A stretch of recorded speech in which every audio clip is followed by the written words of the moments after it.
itong ginagawa ko ay isang Omega automatic. Yung mga kasuki Omega automatic Seamaster. Ayan, vintage na 562 machine. So yan, ino-overhaul natin. Ino-overhaul ko mga kasuki.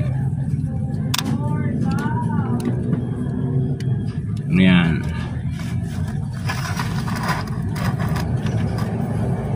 Ngayon lang yata ito ma-overhaul mga kasuki.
Mga kasuki, ina-assemble ko na itong Omega na to na automatic.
Yan guys, ano to, Omega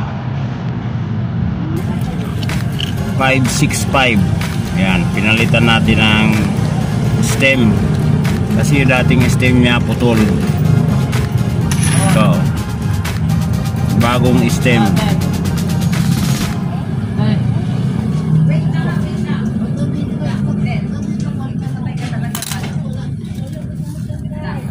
Ayan mga kasuki, nililinis ko na itong sa harapan ng Omega.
calendar niya.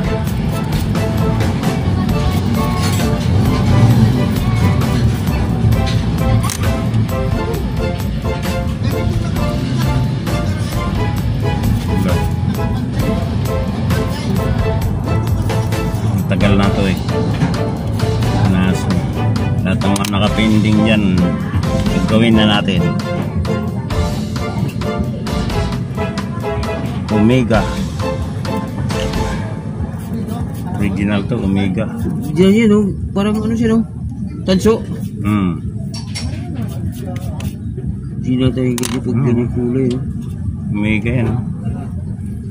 Ano na ito? Collector's item na to. Vintage na.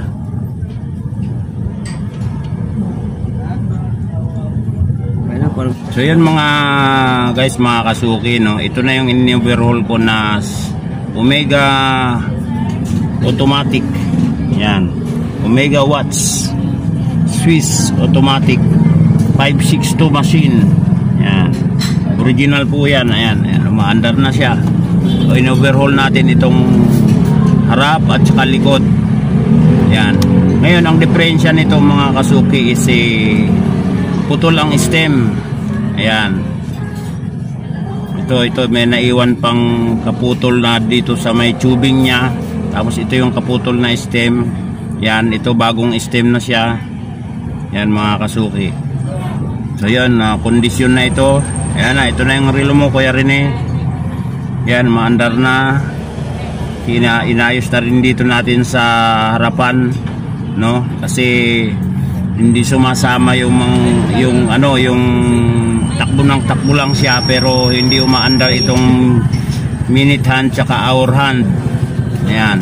So hinigpitan natin ang cannon pinion niya. Ayan mga kasuki. Ayan. Ngayon okay na ito, kondisyon na ito mga kasuki. Ayan, kondisyon na yan Karine. Omega Swiss, no? Omega watts company Swiss 562 machine. Yan, ang ganda, di ba mga kasuki? Overhaul, and then palit ang stem at lalagyan din natin ng crown. Ayan, so ito yung pinakakaha niya. Ayan mga guys, so yan, Omega Seamaster. Ayan siya, Omega watch Swiss 562 machine Seamaster. So yan, okay na to Karine. At sasalpak na lang natin to sa kanyang kaha at ikakabit natin. At saka yung minute pala, dahil yung minute hands niya putol na, so papalitan natin to ng minute hand. Putol na yung pinakasumasalpak niya doon. So yan mga guys, mga kasuki, okay na to. Yan, Omega Swiss Omega watts Seamaster. And ito yung kanyang glass, isasalpak na lang natin. Thank you mga kasuki.